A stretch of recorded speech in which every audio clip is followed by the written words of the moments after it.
तो भैया नमस्कार, आप सभी का हमारे चैनल सचिन इंग्लिश में एक बार फिर से स्वागत है। तो आज हम बात करेंगे पार्टिसिपल चैप्टर की। ठीक है, इस चैप्टर को हम उतना ही समझेंगे जितना हमारे इंग्लिश स्पीकिंग में इसका यूज है। ठीक है, बहुत ज़्यादा डिटेल में नहीं जाएंगे, हमको कोई कॉम्पिटिशन वाली इंग्लिश नहीं पढ़ना है अभी। तो चलिए शुरू करते हैं।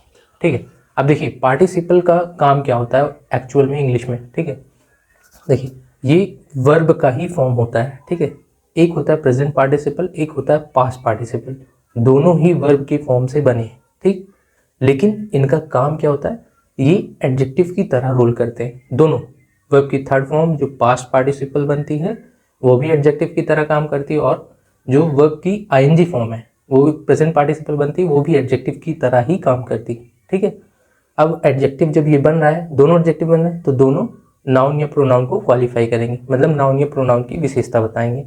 ठीक है, अब हम प्रेजेंट पार्टिसिपल का यूज़ कब करते हैं ये जान लेते हैं। देखिए प्रेजेंट पार्टिसिपल की यूज़ हम तब करते हैं जैसे कोई चीज़, कोई कार्य अभी रनिंग स्टेज में है। ठीक है, अभी फ़िलहाल जब हम बात करेंगे वो रनिंग स्टेज में होना चाहिए, चाहे वो पहले से होता चला आ रहा है या चाहे बाद तक होए। ठीक है, इस चीज़ पे नहीं डिपेंड करता, बस इस चीज़ पे डिपेंड करता है कि वो अभी हाल फिलहाल में रनिंग अवस्था में होना चाहिए, मतलब कार्यशील होना चाहिए। उसी कार्य के लिए हम वर्ब की आईएनजी फॉर्म प्रेजेंट पार्टिसिपल लगाते हैं। ठीक है, और ये नाउन प्रोनाउन इसके बाद जो आएगा उसकी विशेषता बताएगा। अब जैसे हम उदाहरण से समझें, मान लीजिए हमने एक सेंटेंस हिंदी में बनाया, विकासशील देश। ठीक है, अब इसका कहने का क्या अर्थ हम निकाल सकते हैं, ये चाहे पहले से होता चला आ रहा हो विकासशील, ठीक है, चाहे बाद तक होए, इसकी हमको गारंटी नहीं, लेकिन अभी ये फिलहाल रनिंग स्टेज में है, वो विकास हो रहा है। ठीक है, तो ऐसे में हम इंग्लिश में इसको कैसे कहते हैं, डेवलपिंग कंट्री। ठीक है, अब यहाँ देखिए कंट्री की विशेषता बता रहा है, इसके पहले जो शब्द है डेवलपिंग, जो कि है वर्ब की आईएनजी फॉर्म, क्योंकि डेवलप वर्ब होती है, इसमें आईएनजी लगाकर हम प्रेजेंट पार्टिसिपल बना देते हैं। या जैसे एक उदाहरण हम और लें, रोता हुआ बच्चा। ठीक, ऐसा बच्चा जो अभी रो रहा है, चाहे वो पहले से रो रहा हो या बाद तक रोए, उससे मतलब नहीं, लेकिन अभी फिलहाल वो उस काम को कर रहा है। ठीक है, तो ऐसे में हम क्या कहेंगे, क्राइंग चाइल्ड। ठीक है, बाद में नाउन रखेंगे और उसके पहले वर्ब की आईएनजी फॉर्म जो इस चाइल्ड की विशेषता बताएगा कि कैसा चाइल्ड, रोता हुआ चाइल्ड। ठीक है, रोता हुआ बच्चा।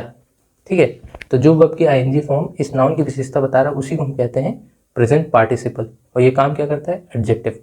ठीक है, जैसे हम कहें लिखने की क्षमता।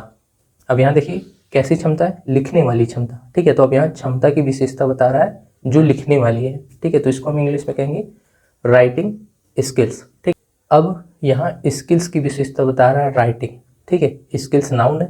ठीक है, अब इसकी विशेषता बता रहा है वर्ब की आईएनजी फॉर्म जो कि राइटिंग, ये वर्ब से बना है, इसी को हम कहेंगे प्रेजेंट पार्टिसिपल। अब हम बात कर लेते हैं पास्ट पार्टिसिपल की। ठीक, ये बनता है वर्ब की थर्ड फॉर्म से, काम करता है एडजेक्टिव का, इसको कहते हैं पास्ट पार्टिसिपल। एडजेक्टिव का काम कर रहा है तो नाउन या प्रोनाउन की विशेषता बताएगा। ठीक, अब इसको हम प्रयोग कब करते हैं, देखिए इसका प्रयोग हम तब करते हैं जैसे कोई काम एक पूर्ण हो चुका है। ठीक, ऐसे समझिए कोई काम पूर्ण हो चुका है, उसके लिए हम पास्ट पार्टिसिपल का प्रयोग करते हैं। जैसे हम कहें विकसित देश। ठीक है, अब इस सेंटेंस हमको ये अर्थ हो रहा है कि ऐसा देश जो विकसित हो चुका है। ठीक है, पहले हम क्या पढ़े थे, विकासशील देश जो विकास कर रहा था। ठीक है, लेकिन यहाँ क्या है, वो विकास हो चुका है, तो इसको हम कैसे कहेंगे, डेवलप्ड कंट्री। ठीक है, अब यहाँ कंट्री नाउन है, इसकी विशेषता बता रहा है इसके पहले वाला शब्द डेवलप्ड जी। ठीक है, जो वर्ब की थर्ड फॉर्म से बना है और ये एडजेक्टिव का काम कर रहा है। ठीक, तो इसका अर्थ क्या है, ऐसा देश जो विकासशील हो चुका है, विकसित हो चुका है। ठीक है, अब एक उदाहरण मान लीजिए हम और लेते हैं, जैसे उबले हुए अंडे। ठीक, ऐसे अंडे जो उबल चुके हैं, तो इसको हम इंग्लिश में कैसे कहेंगे, बॉइल्ड एग्स। ठीक, बॉइल्ड क्या है, वर्ब की थर्ड फॉर्म है और एग्स नाउन है, इस नाउन की विशेषता बता रहा है इसके पहले वाला पास्ट पार्टिसिपल जो वर्ब की थर्ड फॉर्म से बना है और एडजेक्टिव का काम कर रहा है। या हम जैसे कहें साबित हो चुके तथ्य, ऐसे तथ्य जो साबित हो चुके हैं, तो उसको हम इंग्लिश में कैसे कहते हैं, प्रूवन फैक्ट्स। ठीक है, अब यहाँ एक फैक्ट्स नाउन है, इसकी विशेषता बता रहा है इसके पहले वाला शब्द प्रूवन। ठीक है, जो कि वर्ब की थर्ड फॉर्म से बना है, एडजेक्टिव का काम कर रहा है, तो इसी को हम कहते हैं पास्ट पार्टिसिपल। ठीक, बोल चाल वाली अंग्रेजी। ठीक है, इसको हम इंग्लिश में कैसे कहेंगे, स्पोकन इंग्लिश। ठीक, इंग्लिश नाउन हो गया, इसके पहले जो स्पोकन वर्ड है ये वर्ब की थर्ड फॉर्म है, पास्ट पार्टिसिपल है, जो ये बता रहा है कि कैसी इंग्लिश, बोलचाल वाली इंग्लिश। ठीक है, तो इंग्लिश की विशेषता बता रहा है। अब आइए कुछ हम कॉम्प्लिकेटेड स्ट्रक्चर्स बनाते हैं जो हम दिन प्रतिदिन की बोलचाल वाली इंग्लिश में प्रयोग करते हैं। ठीक है, और दोनों में उनमें हम ये देखेंगे कैसे हमारे प्रेजेंट पार्टिसिपल और पास्ट पार्टिसिपल यूज होते हैं। पहले हम बात करेंगे प्रेजेंट पार्टिसिपल पे आधारित सेंटेंसेस का ट्रांसलेशन। मैंने उस औरत को देखा जो बच्चे लेकर जा रही है। ठीक है, अब ये काम प्रोग्रेस में है, मतलब ऐसी औरत जो बच्चे को लेकर जा रही थी। तो इसमें हम वर्ब की आईएनजी फॉर्म प्रेजेंट पार्टिसिपल का यूज करेंगे। ठीक है, तो इसको इंग्लिश में हम कैसे बनाएंगे? I saw the women carrying the child. मैंने आवाज सुनकर शोर मचा दिया। यहाँ हियरिंग जो है ये वर्ब की आईएनजी फॉर्म है। Hearing the sound I raised an alarm. ठीक है, मुझे अकेला पाकर वे मुझे तंग करने लगे। Finding me alone. ठीक है, दे स्टार्टेड डिस्टर्बिंग मी। ठीक है, अब यहाँ फाइंडिंग क्या है? ये वर्ब की आईएनजी फॉर्म है, प्रेजेंट पार्टिसिपल है। ठीक है, फाइंडिंग मी, और आखिरी में क्या है? डिस्टर्बिंग। ठीक है, ये भी वर्ब की आईएनजी फॉर्म है जो प्रोनाउन के पहले लगा है, मी के पहले। ठीक है, तो ये भी वर्ब की आईएनजी फॉर्म है। ठीक है, बीमार होने के कारण मैं नहीं आया। Being ill I did not come. ठीक है, अब यहाँ बीइंग क्या है? वर्ब की आईएनजी फॉर्म है, प्रेजेंट पार्टिसिपल है, एडजेक्टिव का काम कर रहा है। ठीक है, तो चलिए अब हम बात करते हैं वर्ब की थर्ड फॉर्म पास्ट पार्टिसिपल पे कुछ सेंटेंसेस बनाकर। देखिए इनमें जो सेंटेंसेस होंगे ये आपको पढ़कर ही समझ में आएगा, ये कंप्लीट हो चुके हैं। ठीक है, ये आपको ध्यान रखना पड़ेगा हमेशा। गरीबी से परेशान होकर उसने गांव छोड़ दिया। ठीक है, इसको आप पढ़ेंगे तो आपको ये समझ में आ रहा है, हाँ ये एक चीज हो चुकी है। Driven by poverty. ठीक है, ही लेफ्ट द विलेज।